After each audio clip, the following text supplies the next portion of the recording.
આપ નેતા રેશમા પટેલને કરાયા નજરકેદ। આમ આદમી પાર્ટીના ગુજરાત પ્રદેશ મહિલા પ્રમુખ રેશમા પટેલને જૂનાગઢમાં કથિત રીતે નજરકેદ કરવામાં આવ્યા છે। તેઓ ખેડૂતો સાથેના અન્યાયના વિરોધમાં 3 દિવસથી ભૂખ હડતાળ પર હતા અને અમદાવાદ ખાતે આવેલા પ્રાદેશિક કાર્યાલયમાં આમરણાંત અનશનમાં જોડાવા માટે જવાની યોજના બનાવી રહ્યા હતા। અહેવાલો મુજબ કથિત રીતે સરકારી આદેશો પર કાર્યવાહી કરતી પોલીસે તેમને તેમના નિવાસસ્થાનમાંથી બહાર નીકળતા અટકાવ્યા હતા। આ ઘટનાએ રાજ્યમાં વિરોધ કરવાના અધિકાર અંગે ટીકાઓને વેગ આપ્યો છે।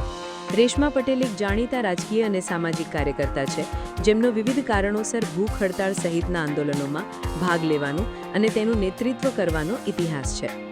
અમે તમને રિસ્પેક્ટ આપીએ છીએ, ના નથી કહેતા, પણ અમને જવા દો, જેથી કરીને અમે ત્યાં સમૂહમાં બેસી અને અમારા ખેડૂતની માંગણી અમે પૂરી કરી શકીએ। બરાબર છે, પણ અત્યારે કન્ડિશન એવી છે કે એને તમને બહાર જવામાં થતો હશે, એ માટે થઈને અમે તમને બોલાવું છે।